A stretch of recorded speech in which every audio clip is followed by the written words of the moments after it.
सेबी के जो 5 से 6 न्यू रूल आए हैं, उससे अगर आप डर रहे हो तो आपको डरने की कोई ज़रूरत नहीं है। क्योंकि मैं आपको बताता हूँ कि जो 6 रूल आया है, वो रूल से आप फ़ायदा कैसे उठा सकते हो और ये रूल सेबी क्या देखकर चेंज किया है और साथ ही साथ हम लोग को क्या ध्यान देना चाहिए।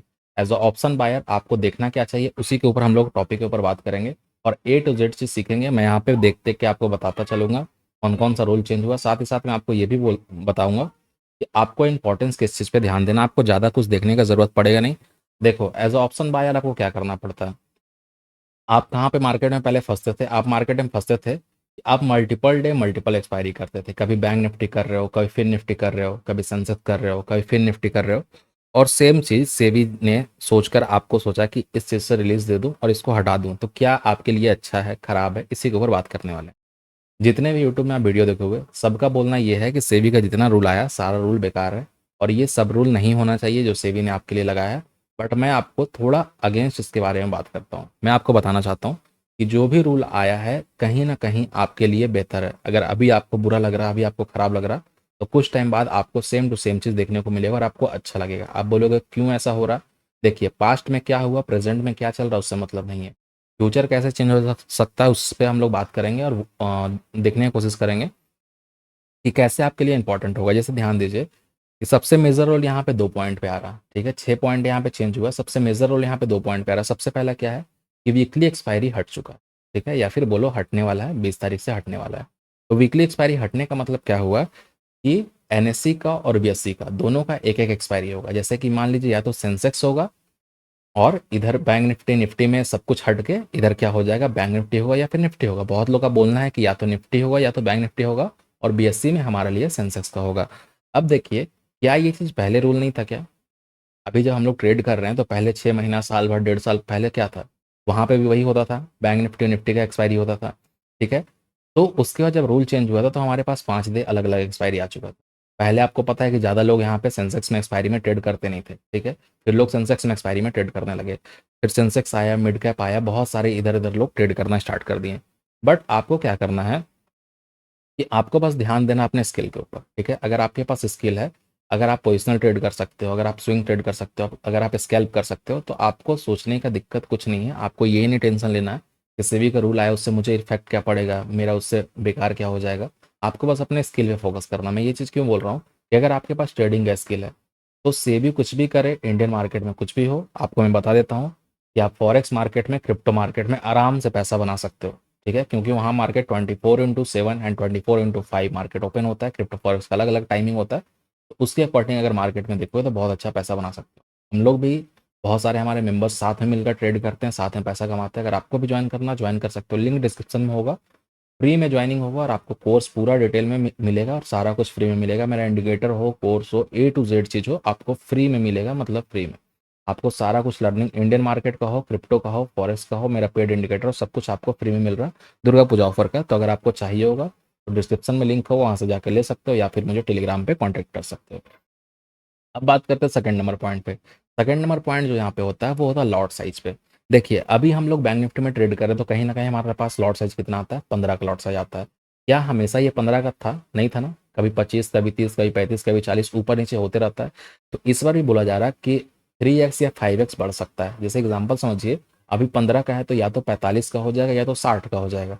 अगर अभी आप ट्रेड कर रहे हो और अभी आप बैंक निफ्टी में ट्रेड करते हो और एक लॉट अगर आप बाई करते हो और एक लॉट बाई करने में आपको अगर 5,000 रुपये लग रहा, तो हो सकता है कि नवंबर के बाद वही लॉट अगर आप बाई करोगे तो कहीं ना कहीं आपको 20,000 रुपये वहाँ पे देना पड़ेगा, 25,000 रुपये और 30,000 रुपये देना पड़ सकता है। अब क्वेश्चन ये आता है कि क्या ये स्मॉल ट्रेडर के लिए सही हुआ या फिर गलत हुआ। मैं आपको एक चीज़ बोलता हूँ कि आप कोई भी मार्केट में आ जाओ, क्रिप्टो में आ जाओ, फॉरेक्स में आ जाओ, इंडियन मार्केट में आ जाओ, स्टॉक में आ जाओ, कहीं पे भी आ जाओ, क्या आप 5,000 लगाकर ट्रेडिंग कर सकते हो क्या?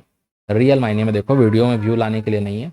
रियल मायने में आप देखो, खुद प्रैक्टिस करके देखो, 5,000 रुपये से कितने लोगों ने ट्रेडिंग करके अच्छा कैपिटल बना लिया? नहीं होता है। रिस्क मैनेजमेंट भी कोई नाम का चीज़ होता है। तो आप अगर कैपिटल छोटा लगा रहे हो और उसके बाद अगर आप सोच रहे हो कि मैं प्रॉफिट बड़ा कर लूँ, तो ये जल्दी पॉसिबल नहीं होगा। कभी ना कभी आपको लॉस देखने को मिल सकता है और 2-4 लॉस अगर आपने किया तो अकाउंट आपका खाली हो जाएगा। तो अगर आपको एक लॉट बाई करने के लिए इस मार्केट में, अगर नवंबर के बाद जब भी डेट आने वाला है, उसके बाद जब आपको एक लॉट बाई करने के लिए 25,000 रुपये, 30,000 रुपये लगेगा, तो उससे फ़र्क क्या पड़ेगा? उससे फ़र्क ये पड़ेगा कि आपका कहीं ना कहीं लॉस भी कम होना स्टार्ट होगा। आप बोलोगे लॉस कम कैसे स्टार्ट होगा? आपके पास कैपिटल जो है वो तो सीमित है ना, आपके पास अभी जितना कैपिटल है, ऐसा तो होगा नहीं कि नवंबर के बाद आपका कैपिटल डबल ट्रिपल हो जाएगा, जैसा लॉट साइज बढ़ने वाला है, ऐसा तो होने वाला नहीं है। तो कैपिटल आपका वहीं पे रहेगा। जैसे मान लीजिए किसी के पास 50,000 का कैपिटल है, तो 50,000 में अगर वो अभी 10 लॉट ले रहा, तो कल होके 50,000 में भी वो 2 लॉट ले, तो 10 लॉट में उसको ज़्यादा लॉस हो सकता था या 2 लॉट में? आपको ही पता है 10 लॉट में ज़्यादा लॉस हो सकता था। अब आपको क्वेश्चन यहाँ पर होगा सर प्रॉफिट भी तो हो सकता था ना। लेकिन as a option buyer, as a trader, आपको हमेशा देखना चाहिए कि आप कंट्रोल क्या कर सकते हो। आपको ये नहीं देखना चाहिए कि मार्केट आपको कितना दे सकता है। अगर मार्केट साइडवे होगा, आपको ही पता है कि मार्केट 100% टाइम तो मूव करेगा नहीं, 60% टाइम मार्केट साइडवे होता है। और वो 60% अगर आपके पास स्ट्रेटजी नहीं है और मार्केट में आप कहीं भी एंटर कर रहे हो, रैंडम ट्रेड कर रहे हो, तो आप फंसोगे, तो बहुत गंदा मार्केट से निकलने वाले हो। इसीलिए अगर आपके पास लॉट साइज कम है और वहाँ पे अगर आप पॉइंट बड़ा कैप्चर कर रहे हो, आप 50 पॉइंट, 100 पॉइंट, 150 पॉइंट कैप्चर कर रहे हो, पॉइंट तो उतना ही मूव होगा ना, पॉइंट तो मार्केट मोमेंटम करेगा ही, प्राइस तो मार्केट का मूव होगा ही। आपके पास अगर सेटअप है, अगर आपके पास एक क्रेसी है, तो आपको तो ट्रेड में बेनिफिट होगा ही। साथ में आपको ध्यान क्या देना है, अब आपके पास स्ट्रेस ये चीज़ का नहीं होगा कि आज बैंक निफ्टी का एक्सपायरी है, तो क्या होगा, आज बैंक निफ्टी में ध्यान देना, आज फिन निफ्टी में ध्यान नहीं देना है, आज फिन निफ्टी का एक्सपायरी है तो बैंक निफ्टी में नहीं करना। अब आप स्ट्रेस फ्री ट्रेडिंग कर सकते हो। और मैं बहुत पहले से अपने मेंबर्स को भी एक बात बोलता आता था, और आप लोगों को ही बता देता हूँ कि आप लोग क्या करना पड़ेगा। आप लोग एक चीज़ के ऊपर फोकस करो, निफ्टी हो, बैंक निफ्टी हो, सेंसेक्स हो, फिन निफ्टी हो, मिड कैप हो, कुछ भी हो, एक चीज़ पे फोकस करो, एक सिंबल पे फोकस करो, एक इंस्ट्रूमेंट पर फोकस करो, उसी पे ऊपर काम करो। आपके लिए ज़्यादा बेनिफिट होगा। आप बोलोगे ये कैसे?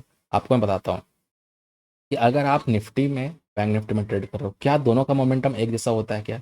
नहीं होता ना। क्या फिन निफ्टी का, बैंक निफ्टी का, सेंसेक्स का, सबका मोमेंटम एक जैसा होता नहीं होता है। कहीं पे 50 पॉइंट का मूव होगा, कहीं पे 10 पॉइंट का मूव होगा, कहीं पे 100 पॉइंट का मूव होगा। इसलिए हमेशा एक चीज़ पे फोकस कीजिए। अब एग्जाम्पल यहाँ पे आता है कि जैसे कोई ट्रेडर है, मेरे जैसा जो ट्रेडर है, मान लीजिए वो बैंक निफ्टी में बस ट्रेड कर रहा, ना वो फिन निफ्टी में करता है, ना मिड कैप में करता है, ना सेंसेक्स में करता है, वो कहीं ट्रेड नहीं कर रहा, बस एक जगह पे ट्रेड कर रहा। और अगर इंडियन मार्केट में, एनएससी में, अगर बैंक निफ्टी का बंद हो जाता है एक्सपायरी, तो वो क्या करेंगे? बैंक निफ्टी का मंथली एक्सपायरी तो रहेगा ना, वीकली एक्सपायरी बंद हो रहा, मंथली एक्सपायरी रहेगा। वहाँ पे आप स्ट्रेटेजी बना के ट्रेड कर सकते हो। साथ ही साथ अगर आप एज अ ट्रेडर हो, आपके पास स्किल है, तो बैंक निफ्टी बंद होगा या फिर सेंसेक्स बंद होगा, मिडेक्स रहेगा, कहीं भी एनएससी हो, बीएससी हो, आपके पास अगर स्किल है तो आप ट्रेड कर सकते हो। इस बात का ध्यान रखना। अब आता है तीसरा नंबर चीज़। तीसरा ये आता है कि मार्केट में अगर एसटीटी बढ़ जाएगा, मार्केट में अगर टैक्स बढ़ जाएगा, मार्केट में अगर लॉट साइज बढ़ जाएगा, तो फिर ऑप्शन बायर का हर जगह से तो नुकसान दिख रहा है, कहीं से तो प्रॉफिट कुछ दिखे जहां से लोग को लगे कि नहीं प्रॉफिट हो सकता है। सेम बात मैं फिर से रिपीट करूंगा, आपको बस अपना स्किल के ऊपर फोकस देना है। ठीक है, आपको बस ये देखना है कि मैं अपना स्किल को कैसे इंक्रीज कर सकता हूँ। आप ये देखो एज ऑप्शन बायर कि अगर आप अपना स्किल को इंक्रीज कर पा रहे हो, आप ट्रेडिंग करो स्टॉक में, आप ट्रेडिंग करो ऑप्शन में, आप ट्रेडिंग करो क्रिप्टो में, आप ट्रेडिंग करो फॉरेक्स में, आपको ये देखना है अगर आप अपना स्किल को इन्हेंस कर पा रहे हो, कोई भी मेथड लगाकर, प्राइस एक्शन लगाकर, इंडिकेटर लगाकर, मूविंग एवरेज लगाकर, कुछ भी करके अगर आप अपने स्किल को इन्हेंस कर पा रहे हो, तो आप कहीं ना कहीं कोई भी मार्केट हो आप टिक जाओगे वहाँ पे। जैसे कि हमारे पास जितने मेंबर्स आए हैं क्रिप्टो फॉरेक्स में, उनको 1 से 2 दिन लर्निंग में वो प्रॉफिट करना स्टार्ट कर दे रहे हैं। बस उनको बेसिक्स बताना पड़ रहा, बाकी वो आराम से प्रॉफिट करना स्टार्ट करते रहे। हमारे पास बहुत सारे मेंबर्स ऐसा है जो प्रॉफिट अच्छा खासा कर रहे हैं। रीज़न क्या है? इंडियन मार्केट में उसका उनका स्किल बहुत अच्छा है, प्राइस एक्शन पे उनका पकड़ बहुत अच्छा है। मैं सीपीआर इंडिकेटर यूज़ करता हूँ, एडवांस सीपीआर इंडिकेटर यूज़ करता हूँ, वो लोग सारे सारे को फ्री में यूज़ कर रहे हैं, क्योंकि अभी जैसे ऑफर चल रहा है, मैं आपको बताया हूँ। उससे क्या हुआ, उन लोगों का कॉन्फिडेंस इंक्रीज हुआ, और जब उनका कॉन्फिडेंस इंक्रीज हुआ, तो वो मार्केट कोई भी वहाँ पे प्रॉफिट कर सकते हैं। अब बहुत लोगों का दिक्कत ये आता है कि उनका सोचना ये होता है कि अगर इंडियन मार्केट में मैं ट्रेड नहीं करूँ, क्रिप्टो फॉरेक्स में जाऊँ, तो क्या क्रिप्टो फॉरेक्स इंडिया में लीगल है? नहीं है, हम लोग ट्रेड कर सकते हैं, नहीं कर सकते हैं? या फिर करेंगे तो क्या ऐसा कुछ होगा कि हमें पुलिस पकड़ के लेकर चला जाएगा? जैसे बहुत सारे वीडियो में आपने देखा भी होगा, तो ऐसा कुछ होगा क्या? कुछ नहीं होगा ऐसा। क्यों नहीं होगा? मैं आपको दो चीज़ बताता हूँ। पहला चीज़, क्रिप्टो इंडिया में लीगल हो चुका है। ठीक है, क्रिप्टो इंडिया में लीगल हो चुका है, और साथ ही साथ बाइनेंस बाइनेंस इंडिया में लीगल हो चुका है। तो अगर आप एक्सनेस में अकाउंट ओपन करते हो फॉरेक्स में ट्रेड करने के लिए, तो आपके पास दो ऑप्शन होते हैं पैसा को डिपॉजिट करने के लिए और विड्रॉ करने के लिए। जैसे मान लीजिए कि आप पैसा को एक्सनेस से अपने अकाउंट में विड्रॉ करना चाहते हो और आपके पास कैपिटल ज़्यादा है, तो आप अगर एक्सनेस के अकाउंट से करोगे, डायरेक्ट यूपीआई से या फिर बैंक अकाउंट में ट्रांसफ़र कराओगे, तो आप एक बार में कहीं ना कहीं $500 तक डिपॉजिट ले सकते हो, सॉरी विड्रॉल ले सकते हो। बट वहीं पे क्या होता है, अगर आप यूज़ करते हो बाइनेंस के अकाउंट को, जहाँ पे आप क्रिप्टो वॉलेट में पहले अपने कैपिटल को चेंज कर लोगे, 2 मिनट का काम होता है, इसके ऊपर मैं आप बोलोगे डिस्क्रिप्शन में या कमेंट सेक्शन में बताना, मैं उसके ऊपर पूरा डिटेल वीडियो बना दूंगा। बस 2 मिनट का काम होता है। आपको क्या करना पड़ता है, आपके वॉलेट में जो भी कैपिटल है उसको आप क्रिप्टो वॉलेट में चेंज कर दो। क्रिप्टो वॉलेट में चेंज करने के बाद आपको क्या करना है, बाइनेंस में जाना है, वहाँ से आपको विड्रॉ कर लेना, आराम से विड्रॉ हो जाएगा। कोई कितना भी बड़ा कैपिटल हो आपका आराम से हो जाएगा। और जैसे मैंने आपको बताया कि बाइनेंस क्या है, इंडिया में लीगल है, तो लीगल है इस रीजन से क्या होगा, थोड़ा सा उस पर टैक्स देना पड़ेगा। क्यों? क्योंकि वो चीज़ लीगली वर्क कर रहा है, तो उस पर थोड़ा सा आपको बस टैक्स चार्ज होगा। बाकी आप आराम से उसमें ट्रेड कर सकते हो। ये हो गया, आपको मैं बता दिया फॉरेक्स के बारे में। तो अगर आपको फॉरेक्स सीखना हो, अगर आपको लग रहा है कि इंडियन मार्केट में अब कुछ नहीं रहा, अगर आपको इसमें काम करना हो, तो आप हमारे साथ ज्वाइन कर सकते हो, आराम से सीख सकते हो। बट अगर आपको इंडियन मार्केट में काम करना है, तो अब मेन टॉपिक आ जाता है, क्या हमें अपना स्ट्रैटेजी चेंज करना पड़ेगा, क्या हमें अलग प्राइस एक्शन पे काम करना पड़ेगा, क्या लॉट साइज चेंज हुआ तो हमें अपना रिस्क मैनेजमेंट चेंज करना पड़ेगा। आपको कुछ नहीं करना है, आपको बस एक चीज़ के ऊपर फोकस करना है, उसको हम लोग बोलते हैं मनी मैनेजमेंट। मनी मैनेजमेंट का मतलब क्या हुआ कि अगर आप अभी 10,000 से ट्रेड कर रहे हो, 20,000 से ट्रेड कर रहे हो, तो अब ट्राई ये करो कि थोड़ा सा कैपिटल मैं इंक्रीज करूँ, तब तक मैं कुछ ना कुछ मार्केट से लर्न करूँ। क्योंकि आपको ही पता है कि अगर आप ट्रेडिंग चूज़ किए थे तो कुछ ना कुछ सोच कर चूज़ किए थे। या तो आपको जॉब नहीं करना था, या फिर जॉब में आप फ्रस्ट्रेट हो रहे हो, या फिर आपका उस हिसाब से सैलरी नहीं है जितना आप काम कर रहे हो या फिर काम कर सकते हो। तो कुछ ना कुछ आप सोच के किए हो, या आप ट्रेडर बनना चाहते हो, कुछ ना कुछ आपने ड्रीम देखा है। तो अगर ड्रीम पूरा करना है, अगर आपको लग रहा है कि मैं कर सकता हूँ, तो आपके पास बहुत सारा मार्केट है। Forex, crypto, Indian market, stock market, option trading, बहुत सारा चीज़ यहाँ पे आप कर सकते हो। बस आप अपना स्किल डेवलप करने की कोशिश करो। बाकी अगर आपको फॉरेक्स सीखना है, आप हमारे साथ ज्वाइन कर सकते हो। वहाँ पे 15,000 से अगर आप ज्वाइन करोगे, तो हमारा कोर्स और इंडिकेटर आपको फ्री में मिल जाएगा। साथ ही साथ आपको हमारे साथ लाइव बैच में ज्वाइन होकर सीखने को मौका मिलेगा। तो अगर वीडियो पसंद आया, सब कुछ समझ में आया, तो प्लीज़ कमेंट सेक्शन में बताना वीडियो कैसा लगा। चलिए मिलते हैं नेक्स्ट वीडियो में। Thank you.